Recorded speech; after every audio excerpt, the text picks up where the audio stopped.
All right. So yeah, this is literally where it's not the same van, but there's still more. You know, this is what is this like? Only vans. These are like pimped up vans. Yeah, even more than maybe. Well, it's hard to say. You never know what's in vans. It's funny that wasn't there. But there's a lot of profile on them. You can stand in these. They look Yeah. like a kind of a hearse/limo van. Yeah. There was Canadians. Raoul's van. Or a Canadian supporter. Yeah. And Fabian's van. And they would go up and take a dump in there, but we would piss here all the time like animals. And Where was the apartment? Which one? it's in there. Yeah, let's not get too. It's somewhere that maybe privacy or some shit. Who knows? But yeah, this is where we would be and sit and smoke. And it was recording-wise, it was actually a real pain in the ass because it's cobblestones, and every 2 seconds, and I haven't got figured out my sound shit really great either. But I just wanted to do it, and so it was this constant fucking noise, and I was like with the headphones monitoring the sound, and it was like every 2 seconds, like, oh my god, shut up. And it was impossible. And Raoul, I think he aged living in this fucking van in the city because it's practically living on the streets. Yeah. It's just living in a van. It's not nice vans like this, and it's just like all the time, like. Oh, another thing I wanted to just make sure people know, because people were saying like, oh, here's another, misogynistic film about the scene with Raoul. Wait, who's or what's that? There are women that came to see the film that really felt like I'm, not giving women a voice and all this kind, which I think is their bias, because Charlotte spoke. There's a whole section about that. And but you also had the intent to focus on men. I did have the intent to focus on men not to put down women. That doesn't have to, it's not either or, because I focus on men, I'm down with women, or not for women. But let's just say with Jenny, I didn't know her, and Jenny was hanging out with Raoul, and that's cool. And some people thought that Jenny was already living, that's the projection, that she's the housewife, the van wife. But actually, it was like they barely known each other, they just started dating. And she just came last night. And so, but I already arranged this interview. Oh, I just want to check the car. Yeah. I just arranged this interview with Raoul. And so, but I also interviewed Jenny anyway, and Jenny's gonna be in my new book about Squirt. So don't you worry, the women do have a fucking voice, so get off your fucking high horse. So yeah, it was really, the point I wanted to get Raoul to speak was because Raoul was going through and discovering this stuff very quickly, the way that I've experienced it over a longer period of time. And so there's a lot of stuff that I couldn't even like speak about. What was good about Raoul was that like he would say things that it's all compressed. Like I think as we move forward, everything, it's like things that people used to take like a lifetime to learn. The next person will learn it in 10 years. The next person will learn it in 1 year. Next time you just distill it. Not to say you have the same experience, but things just, it's like the spiral. It just goes faster and faster. And so I wanted to interview Raoul. It was almost like for me to re-experience that discovery. Not to say I am Raoul, he's me, but he just experienced coming out of a monogamous marriage and going straight into BDSM, and he was just like, and it's fresh in his mind, so he could really hash it out much better than me or Jenny could. And it's nothing about gender. Like, get off your fucking gender obsession. Yeah. But it was also like he had Andrei, and through Andrei, a lot of friends really quickly within the scene who'd been there for quite a while, and this is kind of an acceleration sort of thing. Like you come into dialogue on things much quicker. And so that was really nice, and I really have to thank Raoul for that, because he was offering that, right? Mm-hmm. Because I would say me, Fabian, Andrei, like for us, we've done this a bit longer period, and we have our own fun things to share. But for Raoul, about this topic, he was the beginner's mind, which is the ideal thing for meditation, to try and forever look for that you actually get at you're the master from day one, that you actually slowly lose. So yeah, that's this scene. All right, let's get the fuck out of here. Yeah, and then we will go down to Girly, and this is also funny, I find. Like, Fabian comes to Berlin, he complains about Berlin, about how it's a bunch of fucking dirty hippies and doing this, but I'm like, but he always stays around here. And always goes to the falafel restaurants. Yeah, and complains about the food. It fulfills his fantasy. So where are we off to now? let's go to the field, which is where we park a lot of the times as well. These are like the two, it's like living room and the bedroom kind of thing, you know, and they would go between these two places. Yeah, the field is more the living room. Yeah. It's this old airport turned into a big park. Nazi airport. Nazi airport. Beautifully built. I mean, the Nazis built a lot of good socialist things. As an architect, Phoenix, what are your thoughts on Berlin Nazi architecture? I find it really heavy. Rather social, but at the same time very heavy. Like the heaviness of like the materiality, but also the aesthetic. It's extremely imposing. Mm-hmm. I find it very heavy-handed. But yeah, there's a sense of the people to it. So what's that got to do with the sex? None. You asked me about architecture, which bleeds into politics. Lord. Yeah. But for the purpose of this story, it serves as a good parking spot for vans. Yeah, lots of open space. I mean, obviously you're not parking on the field, but there's a street right on its perimeter, that periphery. It's filled with vans. Yeah, it's completely filled with vans. It still is. So people living a similar lifestyle, I don't know if they're as into the sex parties, but let's call it nomadic lifestyle. They can use the field itself as their living room and stay in the van. Also, I think if you live there with a car, it's just a bit, unless you live right by the park, I guess there's not too many people there with cars. It's just people rather park closer to further in for all the other purposes. Mm. And so it's usually a lot of open, empty spots. But yeah, the weather's turning already into this summer feeling, which is reminding me back to the time of filming. Mm. Yeah, it's about 9 months ago now. Right. Yeah, I wonder what the summer will bring this year. Here's the scene of Raoul and Jenny we were talking about. Here? What do you mean? No, on the video. Yeah. Yeah, he was really open and at ease with the questions and with the camera. Yeah. He was a very charismatic person and very, very at ease. Like, as opposed to Andrei and Fabian, I would say there was a lot of anxiety and nervousness around it. Whereas Raoul was very candid and very generous with his experience. I remember during the screenings, everyone falling in love with Raoul, especially in this section, and then what was to follow, the garden section. Yeah.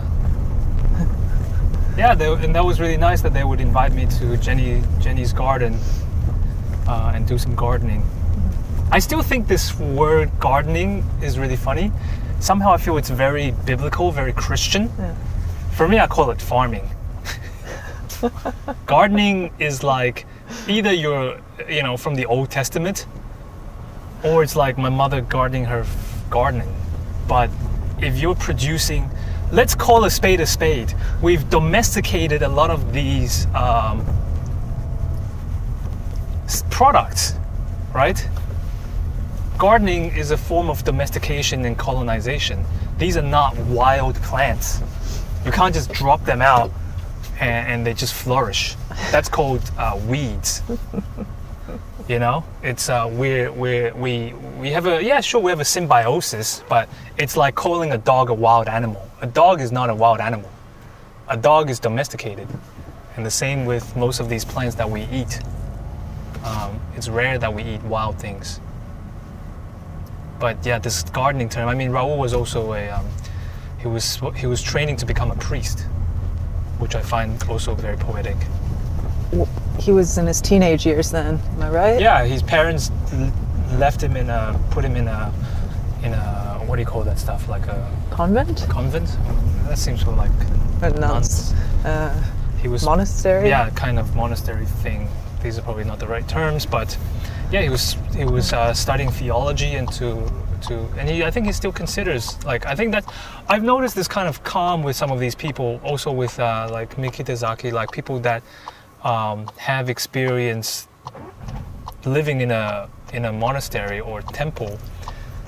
I think that gives you a certain kind of liberty in life, because you're not so attached to life stuff, like I gotta do the career thing, I gotta become a certain person, an artist or whatever. It's like, well, worst come to worst, I could always go, live even more simple and be there's something beautiful like about monks and priests and prostitutes.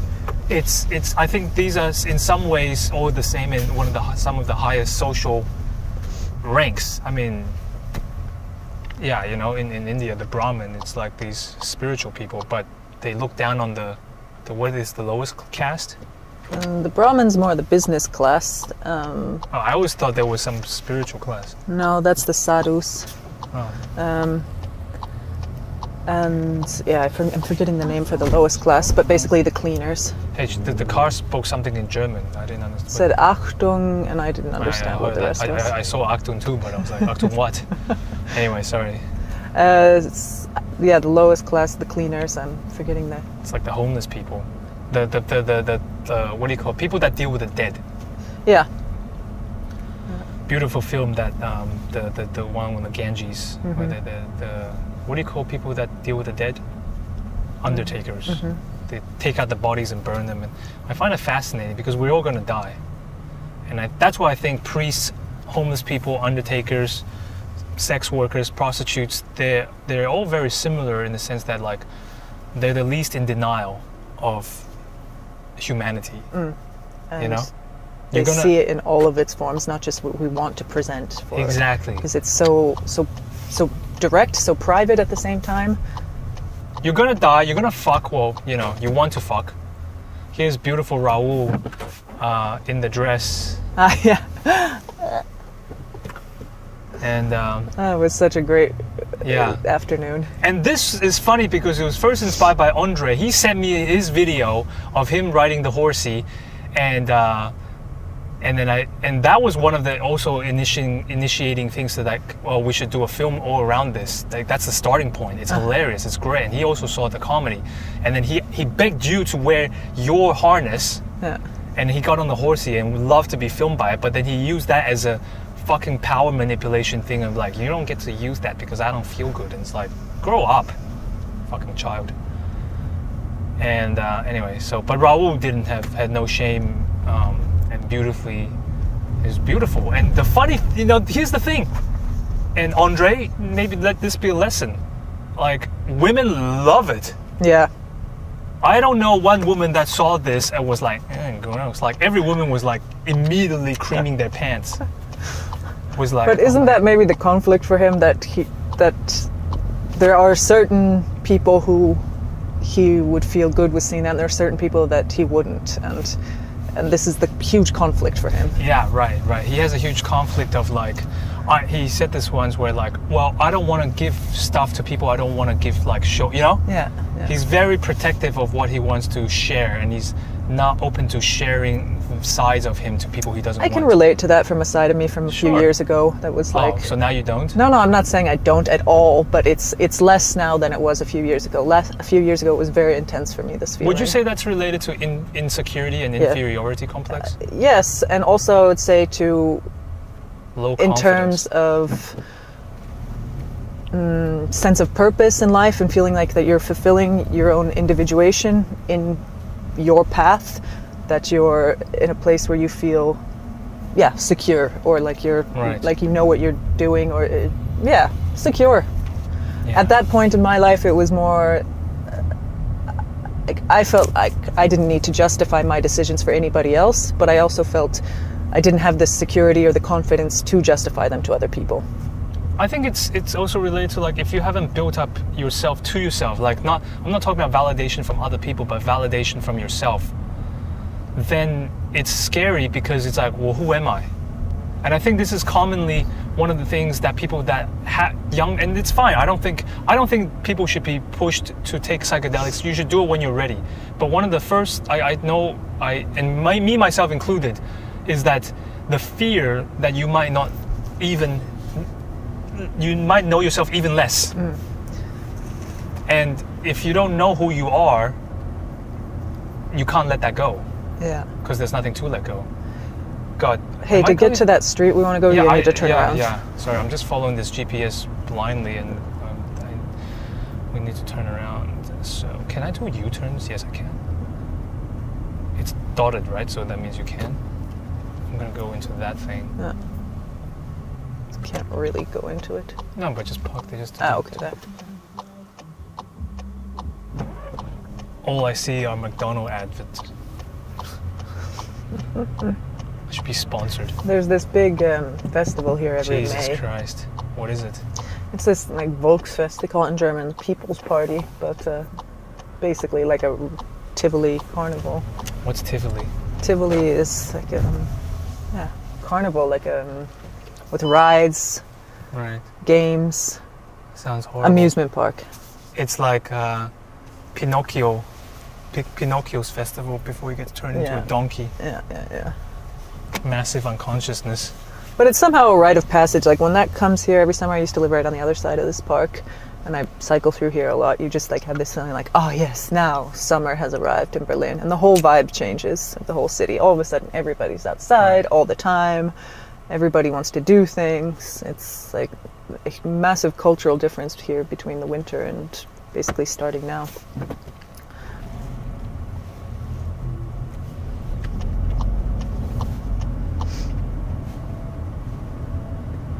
Yeah, you can take the next right. They're talking so much. Yeah, blah, blah, blah. We talk about, I think it was, for me, another thing that people ask a lot about was, okay, why black and white, why color? And I'm starting to understand the purposelessness of questions like why. Why not? You know? I mean, I get it. Like, I want to know your like what was going on in your head when you make these decisions. Sure. It's more of a question of like, why don't people do that more often? Why do I have to be the one questioned? But you know, like I think for me it was the fact that the black and white thing. Yeah, I think it's beautiful, and it's I just wanted to focus not on the color gradients, but on the voice and you know, stylistically, and then the color was just like, it was so, you know, it was very urban, which I also love about Berlin. You know, I love all the Wender films. I love the Fassbinder films. Not to say he doesn't do color. He does. There's beautiful Fassbinder color films too. But there's a lot of these classic Fassbinder black and white, very gritty Berlin, and I love that. And then we go out into the garden. And it is this biblical kind of reference, and it's just like these colors, you know. And I wanted to have that effect so that when you get there, it's like boom, you know. If it's always, it's not as much contrast. You want to have this like, you know. I think it also helps you feel the romance of that particular relationship at that time. And then back to Fabian, like, you know, this is such a depressive moment where he was like, it's so grumpy. You know, society's going down. Going down, I guess. You know, it's just, and that week, that period, like, God, we smoked so much cigarettes. It's just constant. It's just like, oh yeah, oh my God, you know, like so. It was so pumped, and I think honestly, I like the seasonal changes of Berlin. You know, I've lived in tropical areas in the world, and it's like what I don't like about it is like it's just always hot. It's always party time. It's always on. It's always sweaty, and it's annoying. And I like Berlin that you have this festival times, and then you have like quiet contemplative dark times. Yeah, the best of times, and the what's that like Blur song? What's the best of times and the worst? I can't come up with it right now. No, that's Chumbawamba. Chumbawamba. I get knocked down, right? I get knocked down. It's the best of times, it's the worst of times. He drinks a lager drink, he drinks a whiskey drink. He sings the songs that remind him of the good times. He sings the songs that remind him of the bad times. Bad times, yeah. Oh, da da da. Yeah. that Yeah, I me. put some posters for the film on that wall right there. Yeah. They were really nice, of like That 3 was on the nice. bottom and the one on the top and over there. That was also something really like, you know, anxiety driven, like exciting. It's like, oh, we're doing something quote unquote illegal, even though it's Berlin and everyone does it. Yeah. But did you like doing the wheat pasting? Yeah, it was really fucking cold though, I have to say. It was like November and it was not sticking well. So, yeah, there was a You couple. became a vagrant. Yeah, there were a few people around who came to like check it out and see what I was Oh, putting out, nice. and generally really supportive people. Like, you know, I didn't feel like I needed to watch my back or be careful. They were like, "Oh, what's this? What's going on?" And they were reading the title and a bit. There were families too, like kids with their kids, and they're like, the little kids were really interested to see what I was doing, and then the parents That's are reading cool. it, and they're more like, "Oh, sex party," right? You know, one of my favorite audiences, I mean, I love all of my fans equally, but it's like the, you know, I'm so biblical, I'm actually so Christian, Jesus Christ. It's the story of the, oh, look at these little doggies. The story of the I talk about this story all the time, I don't remember. It's like Sunday. The what do you call sons? The oh. They're doing the sit thing before they cross the street. They're like little cows. Yeah, they are. What do you call that stuff? The son that comes back? The protege? Not the prodigy son. The other one. These were such awful commentators. Anyway, the story that like it's like there's the good son and the bad son, and the bad son comes and then the father celebrates the bad son even more. Right. And, Let's call him the idiot. So what I liked about on my screening, my debut, was the first customer, the first person that came to see the film was someone that I expected least. Look, we have some Look, of these we're vans. Van Central. Van Central already. Right on the edge of the park. This is where it happens. This is where they park. This is... So the first customer that came, maybe... That's a spot. Yeah, I'm a bit tired. I'm gonna be, oh my god, it's kind of filled. Anyway, let me tell the story. Maybe I'll park here. The first customer was this guy, this German cis white man. He looked like a construction worker, builder. Ooh. Good thing it's a rental. Good thing it's not recorded. I'll cut that out. Evidence of... Shh.